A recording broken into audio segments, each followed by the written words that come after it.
más lineales posibles. Eran los amplificadores clase A, que en algún momento habíamos mencionado. Entonces, vamos a recordar la clasificación especialmente en base a la energía que vamos a utilizar o al ángulo de conducción. Entonces, la primera categoría que tenemos son los amplificadores clase A. Se llama amplificador clase A porque la corriente de colector circula durante 360 grados eléctricos, es decir, que permite amplificar linealmente ambos hemiciclos de la forma de onda, sin distorsión.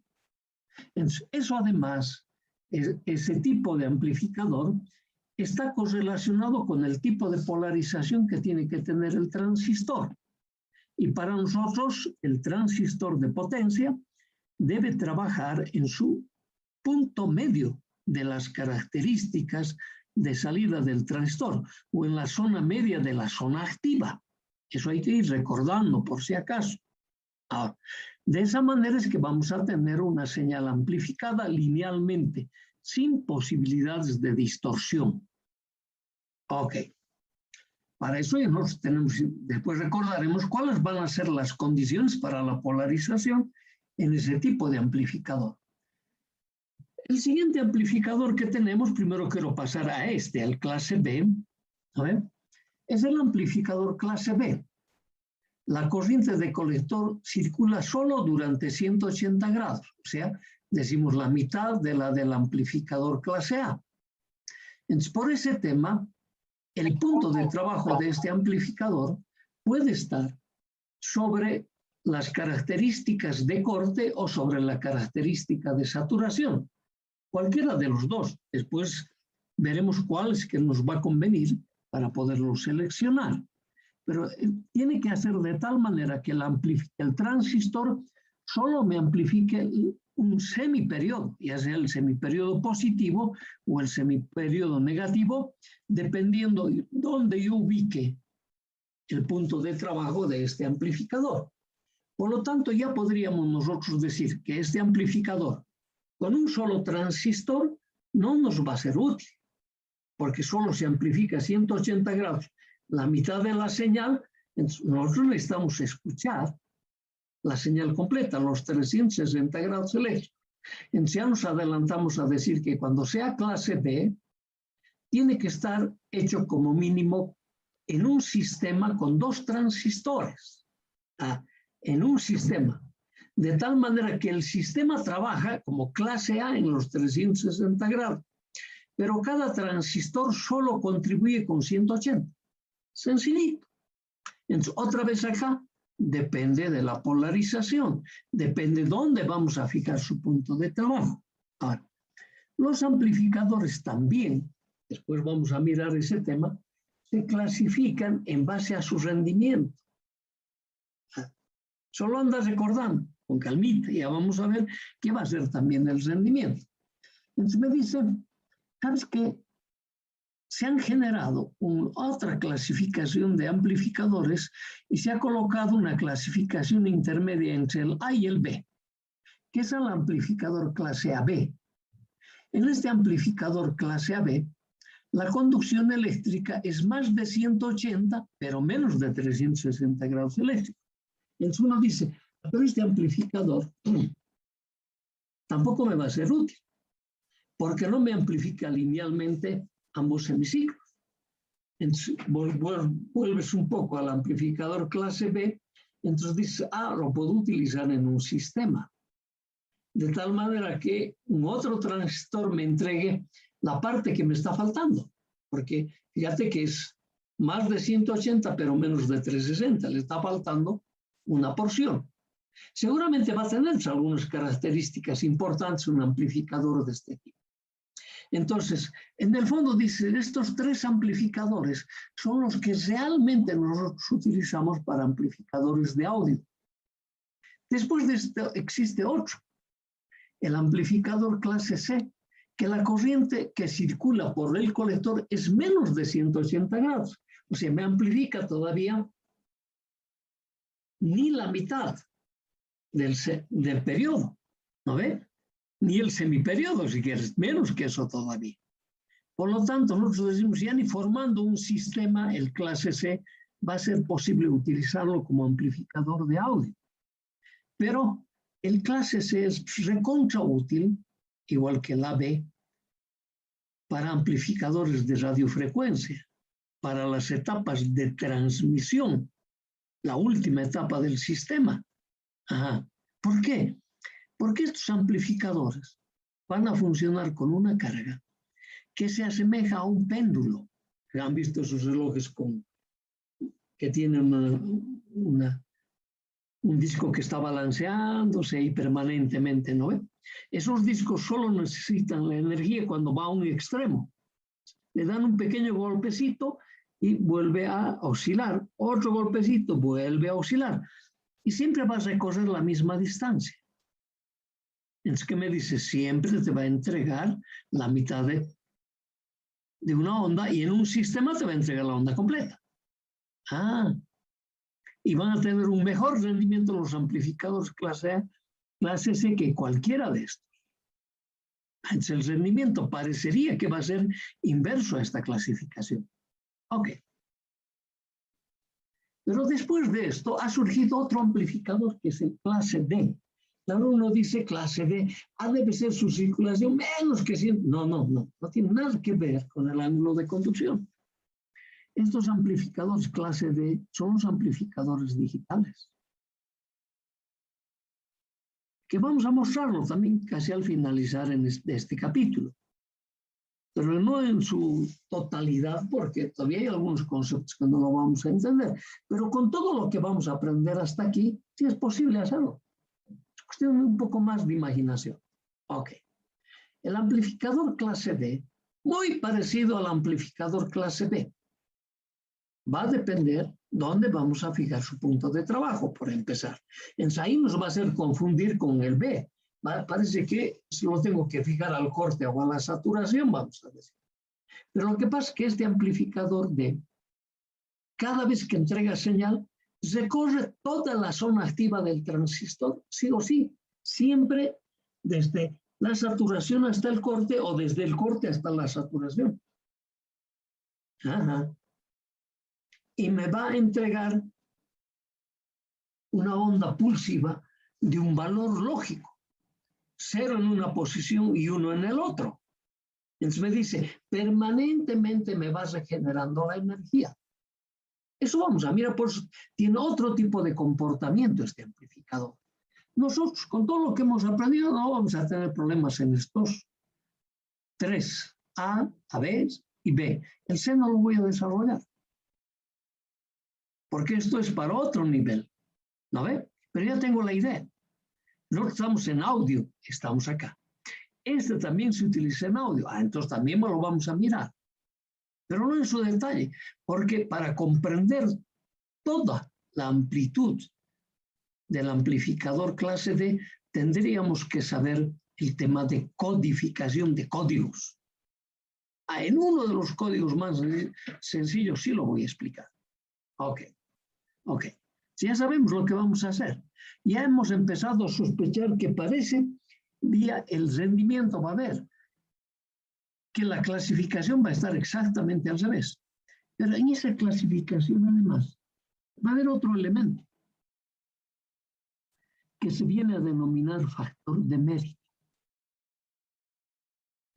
Porque para los amplificadores clase A, B, C, D, etc., tengo que saber elegir el transistor. Hasta aquí no nos hemos preocupado, nunca hemos averiguado qué potencia de disipación tenía el transistor. Ustedes miren los capítulos, es a lo que menos importancia le hemos dado. Por eso el quinto parámetro de los amplificadores casi nunca lo hemos hecho. Ganancia de potencia. Aquí se llegó el momento, aquí tengo que tomar en cuenta. Entonces, para tener esa ganancia de potencia, de alguna manera tengo que seleccionar el transistor que sea capaz de entregarme toda la energía que me demande la carga, sin posibilidades de que el transistor se destruya. Ese tema no lo hemos hecho hasta aquí. Aquí tenemos que mostrar fundamentalmente eso.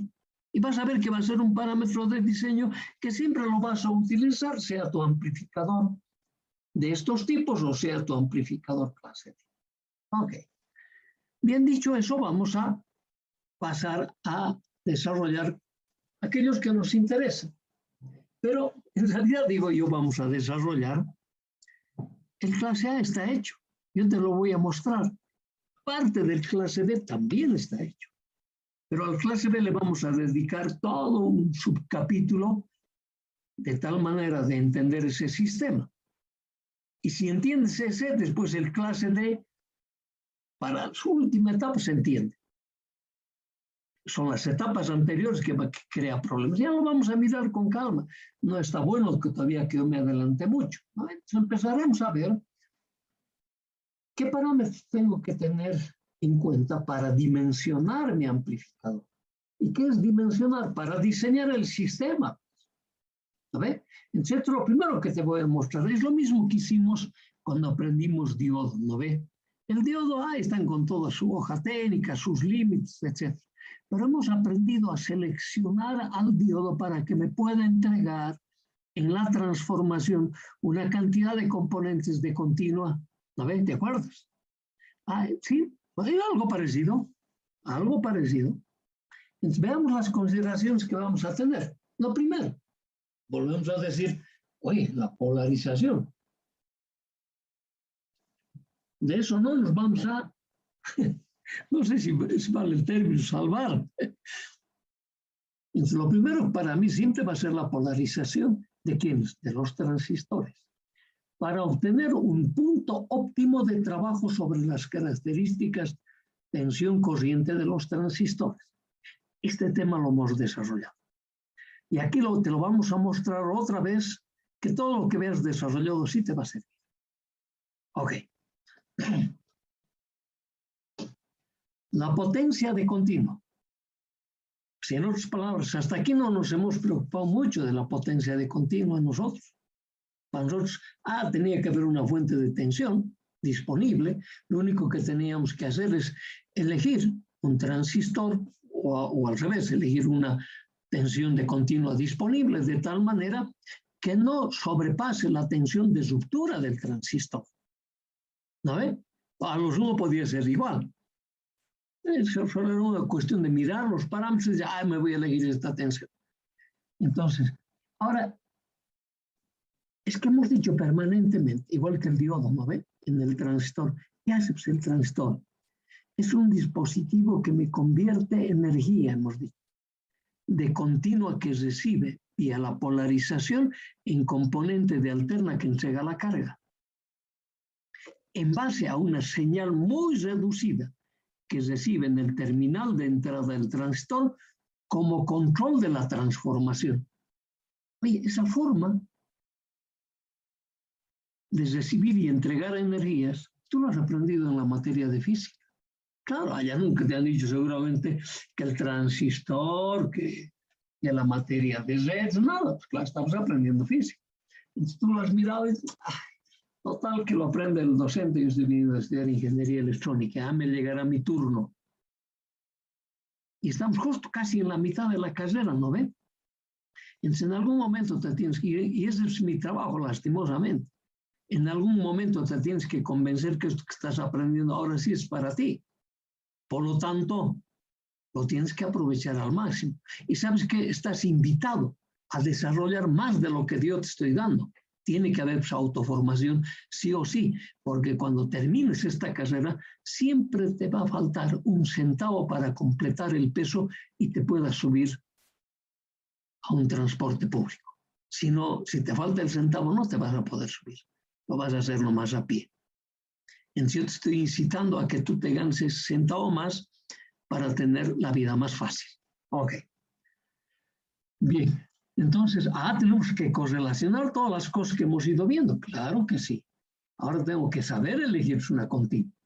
Entonces te dice, la potencia de continua entregada por la fuente de polarización, esa potencia se llamaba PCC, para establecer la corriente máxima que debe suministrar dicha fuente. Pues finalmente es la corriente la que nos va a interesar, pero depende del factor que acumula, ¿no ve? De la batería, en otras palabras. Ahora, la potencia disipada en el colector. Hasta aquí no lo hemos tomado en cuenta, ahora sí va a ser importante. Para establecer los sistemas de disipación y protección de los transistores, que necesitan, claro, si no, tú solo haz un poquito de silencio y vas a escuchar que hay algo que se está moviendo, ¿no ve? Y eso que escuchas, ¿qué es? Oye, el circuito integrado que estás utilizando, parte de tu computador, necesita un elemento de ventilación. Y eso porque es el circuito integrado, está disipando cada vez una energía más elevada y necesita que lo evacuemos, esa sobreelevación, lo más antes que sea posible, porque esa sobreelevación se puede constituir en destrucción de tu sistema. ¿Para eso lo han puesto ventilador? Claro que sí, no es para, si no le hubiesen enseñado un abanico, con esto nomás hazte, ¿no ve? No, pues necesitan un elemento que le permita contribuir a la mayor disipación. Ok. Y en todos los sistemas hay eso. Así, no nos salvamos de qué. Yo tengo que empezar a mirar esas cosas ahora. ¿Para qué eran? Ok. La potencia de alterna disponible en la carga. Siempre te van a requerir una potencia alterna. Generalmente, esta potencia alterna, al principio, para llegarlo a establecer, es relativamente complejo. ¿Por qué es relativamente complejo? Porque depende de la aplicación. Entonces, por ejemplo, nosotros estamos en la aplicación de audiofrecuencia. ¿Y de qué depende pues, la audiofrecuencia? ¿De poner un parlante cada vez lo más grande posible? No, dependiendo para qué ambiente quieres ese amplificador.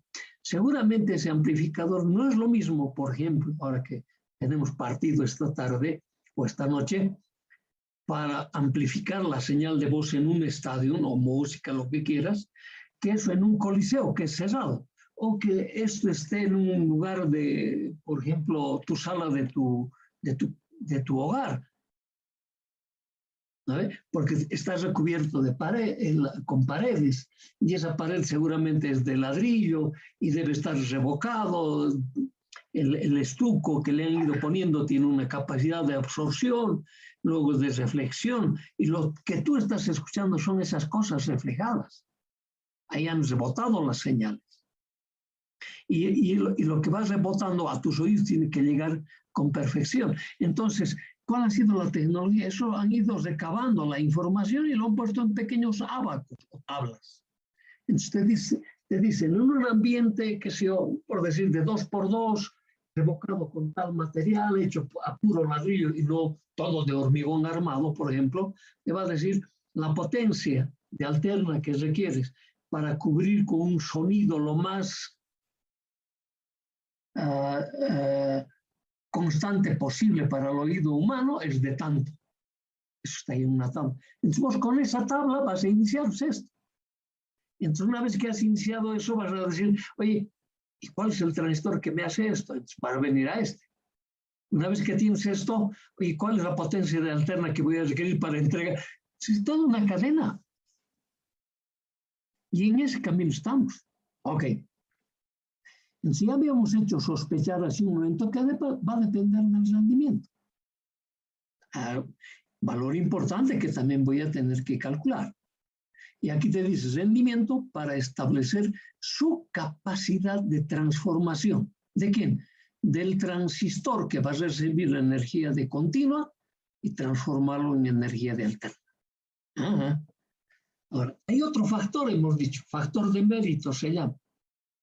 Nunca habíamos utilizado este factor. Ese factor es para seleccionar el transistor óptimo que me permita entregar esta potencia de alterna. Y que el transistor permita disipar la energía que requiere para transformar esta energía. Ya, van a estar relacionados. Entonces, de estos parámetros no te vas a salvar. Entonces, con toda seguridad, cuando vos a comprar, no sé, ahí a la Eloy Salmón, por ejemplo, un equipo de sonido, de esto ni se habla, ¿no ve? No se habla. De algunas de estos temas sí habla, potencia de alterna, por ejemplo.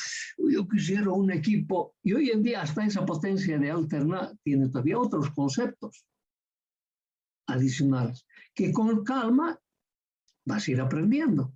Por ahora estamos nosotros en el origen, no te olvides.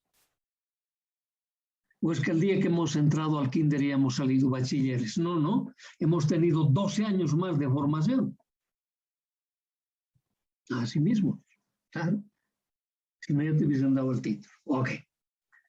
Entonces, no te olvides de esos parámetros, esos son los que vamos a tomar en cuenta. Ahora bien, nosotros ya conocemos que para los transistores tenemos 3 topologías, ¿no ve? El base común, emisor común, colector común.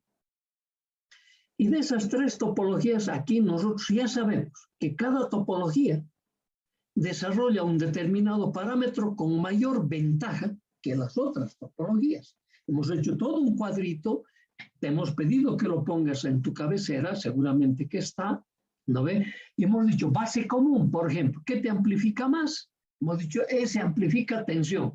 Para amplificar corriente no sirve, porque su amplificación de corriente es menor que 1. Transistor en la topología emisor común, les hemos dicho, amplifica tensión y amplifica corriente. Transistor en la topología colector común.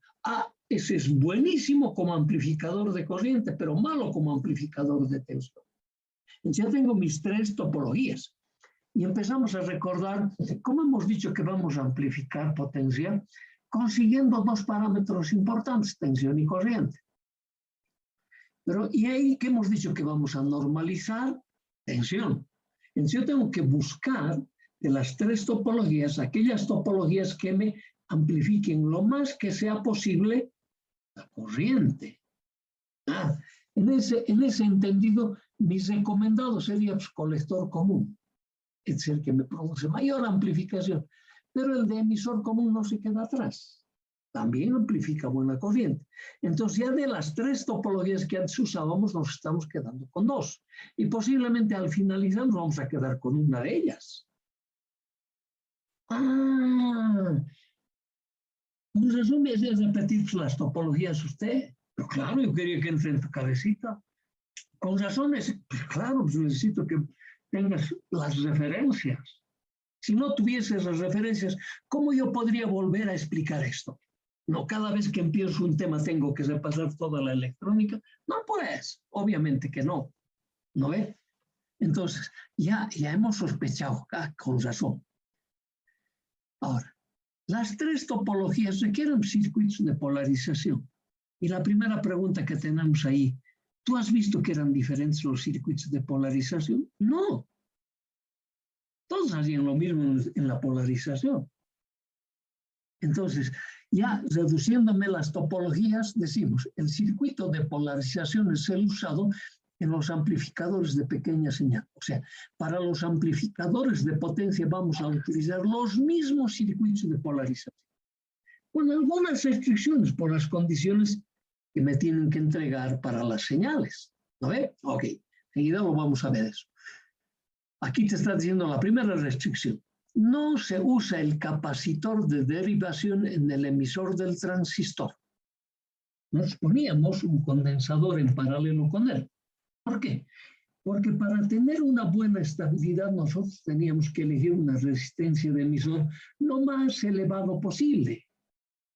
¿No ve? Y de esa manera teníamos parámetros que no dependen de los elementos que varía el transistor, que es el problema térmico. Para los amplificadores de potencia no está permitido utilizar ese condensador. ¿Por qué? Por la alta corriente que circula en el emisor, que es la misma corriente del colector. ¿No ve? Y nosotros estamos buscando una topología que maneje la mayor cantidad de corriente posible. Entonces, por eso no vas a utilizar ese condensador, porque además como la corriente es alta, es fácil, por la poca separación que existe entre las placas planas y paralelas de ese condensador, salten chispas, o sea, se produzcan cortocircuitos reales y se destruye el sistema. Por eso es. ¿No es? Por las altas corrientes que se manejan. Entonces ya sabes, y eso ya aprende, pero claro, pues, lo hemos visto al finalizar el capítulo 3. hemos hecho todo un tema con unas matemáticas que al principio nos cansaba a todos, ¿no ve? A veces es contra importante, es el que vamos a utilizar. Con razón hemos hecho mucho hincapié en él. Ok, entonces, te lo vuelvo a reproducir, este es tu circuito que vas a utilizar. Uno mira y dice, pero eso ya conozco. Pero está bien, pues, qué bien que conozco. ¿No ve? Aquí solo tengo un error, esto es mayúsculo. Como me he equivocado, lo he puesto minúsculo, igual que esta tiene, ¿no? BCC, BBB. Yo puedo conseguir por el divisor potenciómetro. Entonces aquí he hecho el circuito equivalente. Ya sabes cómo se hace. Ok, y nosotros sabemos que en vez de mi transistores tienen que ser de potencia. Ahora, ¿cuál es la diferencia de un transistor de potencia de uno de baja potencia? También lo sabes. Hemos dicho, cada vez que te hemos mostrado una característica, tensión corriente, te hemos dicho que la escala de las corrientes de colector para los transistores de potencia van a estar en cientos de miliamperios o en amperios, o incluso en kiloamperios, dependiendo de la potencia. Pero el eje de tensión siempre van a estar en voltios. Ah, eso era, ¿no? Y claro que sí. Se trataba de eso precisamente. Ok, entonces, qué bien, entonces sabemos nosotros perfectamente aquello. Pero en el parámetro de la corriente de base también va a estar la diferencia. En los amplificadores de potencia, la corriente de base va a ser cientos de microamperios o miliamperios, incluso hasta amperios. Todo depende de la potencia que lo manejaste. Ahí está la diferencia. La forma es la misma. Entonces, esa misma forma se va a reproducir en la característica del transistor en el circuito de entrada. Seguramente el eje de la corriente de base va a tener una diferente escala que la de los transistores de baja señal. El eje de tensiones va a ser lo mismo, va a estar en voltios. Y ahí va a haber tensión de arranque, tensión de saturación, tensión, todo, idem. Ya sabemos aquello. ¡Qué bien! Ok. Ya sabíamos que esta tensión que tengo yo es BBB mayúsculas, ¿no ve? Lo obteníamos por este divisor. Eso no es nuevo, lo estamos escribiendo directamente. ¿Quieres repasarlo? Vuelve al capítulo 2, ahí estaba hecho esto. El RB es paralelo, el R1 con el R2, ¿te acuerdas? Aquí estaba esa resistencia y la otra resistencia estaba ahí. Puedes utilizar ese, el autopolarizado, puedes utilizar también el de polarización colectora base. Nunca el de polarización fija. Tiene grandes problemas ese, que también lo hemos mencionado. Sabemos calcular esta tensión en la malla de salida, estas tensiones es en la malla de entrada. En la malla de salida, nosotros, ¿qué decíamos? En la malla de entrada, yo voy a tener desde mi transductor la componente de alterna para formar esta variable total, ¿no? Estas variables totales. Ok, que va a tener componente de continuo más alterna. En el circuito de salida no tenemos generador de alterna. El generador de alterna me va a aparecer por efecto transistor.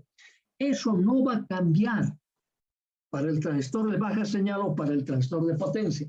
Esa definición continúa manteniéndose. Por lo tanto, yo tengo que establecer mis ecuaciones de entrada y mis ecuaciones de salida. Esta es la de salida. ¿No? BCC va a ser igual a BCE, es variable total, más I de colector, variable total, por RC más I emisor, variable total. Lo único que así va, aquí voy a tomar la igualdad de que la corriente de colector es aproximadamente igual a la corriente de emisor. ¿Cuál es la diferencia? La corriente de base. Ese concepto también vamos a seguir manejando. Entonces, nosotros, en función de eso, decimos que la corriente de colector va a ser aproximadamente igual a la corriente de emisor, porque la de colector, que es igual a la de emisor, va a estar en el orden de los amperios, en cambio la de base va a estar en los micros, ¿no ve? O amperios, pero muy reducidos. Entonces, de esa manera decimos, se está manteniendo esta relación. Entonces, cuando reemplazamos esa relación, voy a tener esto y voy a despejar para valores totales. Primero voy a manejar estas definiciones, que está formado por componente de continuo más componente de alterna. La componente va a ser ICM coseno de omega de t, la de alterna, o puede ser seno también. Por lo tanto, la tensión tiene componente variable total, variable de continuo, perdón, continuo más componentes variables. Entonces, esta es la única que vamos a cambiar. BSC va a ser BSM coseno omega de t más tita. En el amplificador multietapa ya hemos usado esto. ¿No ve? Y aquí, claro, si empiezas a recordar las diferentes etapas, va a haber mucho del ángulo, claro que sí. Entonces vamos a reemplazar en nuestro circuito de salida, aquí, perdón, en este circuito, en esta ecuación, si reemplazamos vamos a